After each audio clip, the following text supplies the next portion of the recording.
আমার রান্নাঘরে আজকে আবার একটা রেসিপি নিয়ে হাজির হয়ে গেছি। ভাবলাম আজকে কিসের রেসিপি করি, কুমড়ো আছে বাড়িতে, তাই ভাবলাম কুমড়োরই দিয়ে একটা রেসিপি করি। তার জন্য তো কুমড়োটাকে কেটে নেব। আমার রেসিপিটা দেখার জন্য সবাইকে জানাই স্বাগত। হ্যালো ফ্রেন্ডস, আমি তনুশ্রী। আশা করি তোমরা ভালোই আছো, তোমাদের ভালোবাসায় আমিও ভালো আছি। আমার রেসিপিটা দেখে যদি ভালো লেগে থাকে তাহলে প্রতিদিনের মতন একটা লাইক, শেয়ার, সাবস্ক্রাইব করে দেবে। দেখো তাহলে কুমড়ো দিয়ে আজকে কী রেসিপি করছি। কুমড়োটাকে প্রথমে ছাড়িয়ে নেব।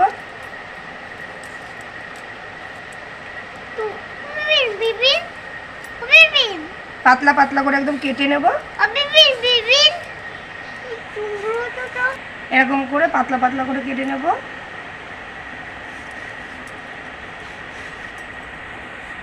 দেখো একদম পাতলা পাতলা করে কেটেছি।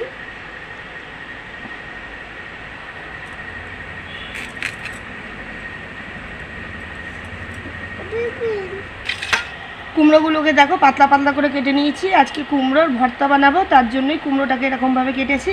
তার সাথে থালিতে দেখো কী কী লাগবে: পেঁয়াজ কোচানো, ধনেপাতা, শুকনো লঙ্কা, রসুন, কাঁচা লঙ্কা, তার সাথে তো কালো জিরে, নুন, তেল সবই লাগবে। আগে থেকে গ্যাস অন করে খালি কড়াই বসিয়ে দিয়েছি। খালি কড়াইটা গরম হয়ে গেছে, কড়াইতে দিয়ে দেবো সরষের তেল। তেলটা গরমের জন্য একটু সময় নেব। কাটা কুমড়োর মধ্যে অল্প একটুখানি হলুদ দিয়ে দেবো।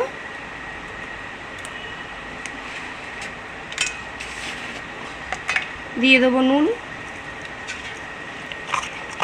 নুন হলুদটা ভালো করে মাখিয়ে নেবো কুমড়োটার মধ্যে।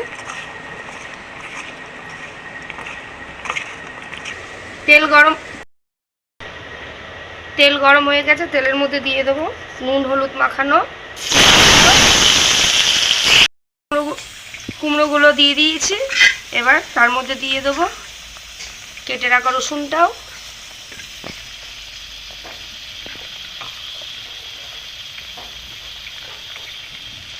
কাটা কাঁচা লঙ্কা,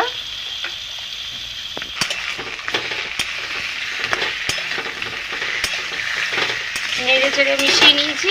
ব্যাস একটুখানি ঢাকা দিয়ে রাখবো। কিছুক্ষণ পর ঢাকা দিয়ে রাখবো যাতে তাড়াতাড়ি সেদ্ধ হয়ে যায় কুমড়োটা, আর ভাজাও হয়ে যাবে। কিছুক্ষণ পর পর শুধু খুলে আমি একটুখানি নেড়ে চেড়ে নেবো। লাল লাল করে দেখো ভাজা হয়ে গেছে কুমড়োটা। কুমড়ো তো জানোই খুব তাড়াতাড়ি সেদ্ধ হয়ে যায়, একদম নরম সবজি। তার মধ্যে আমি পাতলা পাতলা করে তো কেটেছিলাম। ঢাকাটাও খুলে দিয়েছি। ব্যাস আমি এবার এটাকে তুলে নেবো। ভাজা তো হয়ে গেছে, তার মধ্যে ধনেপাতা কুচিটাও দিয়ে দেবো। নেড়ে ছেড়ে নেবো একটু নামানোর আগে।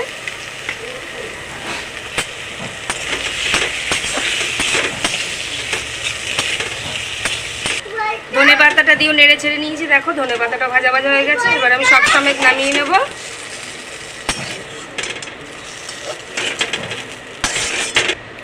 কড়াইতে আবার একটুখানি তেল দিয়ে দিয়েছি। শুকনো লঙ্কা দুটো নেড়ে ছেড়ে ভেজে নেব।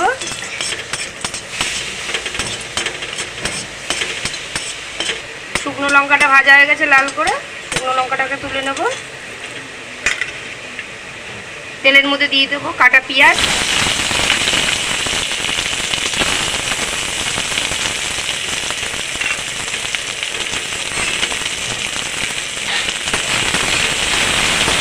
পেঁয়াজটাকে বাদামি করে ভেজে নেব।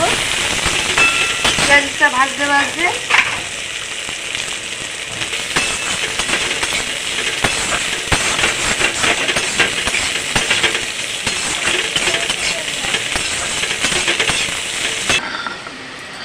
এদিকে শিলনোড়াও পেতে নিয়েছি। ব্যাস এবার এই যে ভাজা কুমড়োটা সমেত সমস্ত রসুন, কাঁচা লঙ্কা, ধনেপাতা সমস্ত কিছু একসাথে করে একটুখানি বেটে নেব।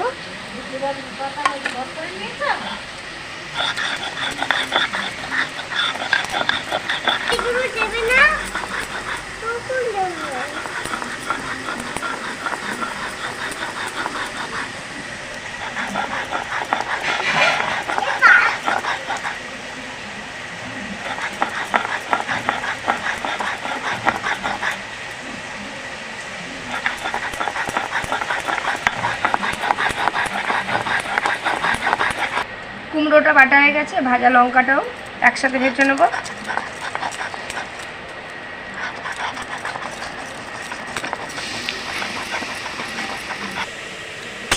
পেঁয়াজটাও বাদামি করে ভাজা হয়ে গেছে।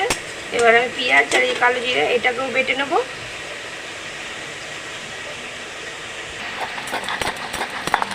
একসাথে সব পেঁয়াজটাও বেটে নেব আর কালো জিরেটাও।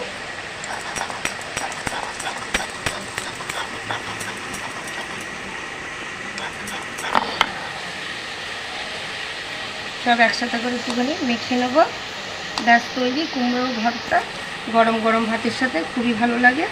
তোমরা একদিনকার বন্ধুরা গরম ভাতের সাথে করে খেয়ে দেখতে পারো।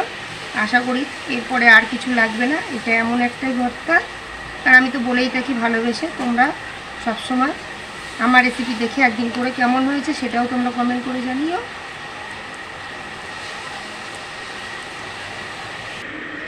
এইভাবেই পাশে থাকবেন, ভালো থাকবেন, সুস্থ থাকবেন। Thank you.